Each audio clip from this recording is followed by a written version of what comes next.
It's a 1956 New Hudson Autocycle, one of many manufacturers, and I've read somewhere that New Hudson probably produced more autocycles than any other manufacturers. Right. There were the likes of James produced them, and Bown in Wales, quite a few, very, very similar machines. This one at 1956 benefits from having the Villiers 2F engine, which is quite a later development Right. from the earlier engines that they used, and it goes quite well.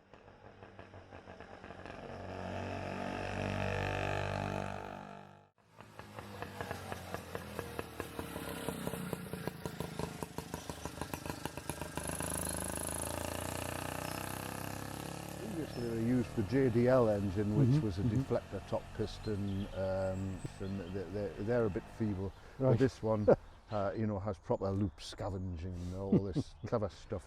It still has an overhung crank. It only has one speed, single speed, so it goes from sort of nothing to maybe it's about 30 miles an hour. Very, very usable.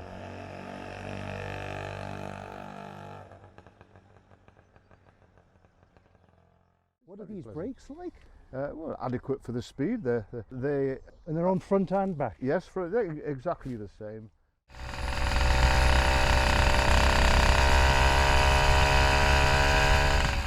They are web girder forks. You know, probably one of the best well-known manufacturers of girder forks, but just of a pressed steel construction. So they look as if they're tubular. Yes. But they're just a bit of pressed tin, basically. Okay. But they work fine. They bobble up and down. And take up the keep you, bumps. Yeah, keep you amused as you ride along. No rear suspension other than The saddle. the Terry saddle. And it's easy to adjust the heights up and down? Yeah, just like a bicycle with a clamp. Up and down, and Yes. similarly the steering stem can go up and down Right, to right. adjust the height.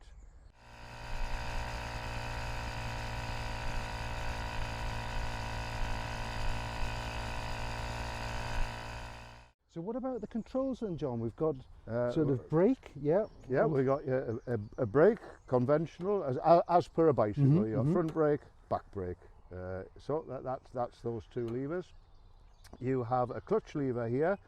Now it has no neutral position. So clutch on the left, yeah. Yeah, but the clutch, you pull it in and it's got a ratchet or a pole that leaves it engaged, so you can just leave the engine running. Ah, okay. And then you have to just flick a little lever and it returns. Yep, yep. And then you have the throttle, which looks straight off an Atco lawnmower. Nice, you just set it to where you want it to go, and you carry on. go. Yeah, and the other one is the valve. Well, it's a little decompressor on the cylinder head, which is used. It helps starting. Right, And it also stops it. Ah, okay. So if you want to stop the engine, you pull that one in. It's just a little poppet valve that releases all the compression.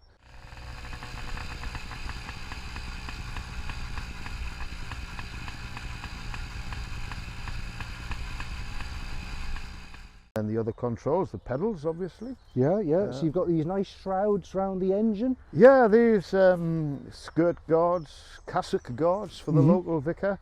I don't know if I like them really, because the engine's quite pretty, but this sort of machine was made for, you know, people doing door-to-door work, like a district nurse or the local vicar, and obviously they don't, you know, although it's not oily, but obviously it's a machine, and yes, you want to keep your dress out of it. Yeah, and the flywheel is exposed and it rotates, and and although it's no problem wearing in normal trousers, but I think if you had a voluminous skirt of some sort, it could cause trouble. It could cause an interesting moment for the rider.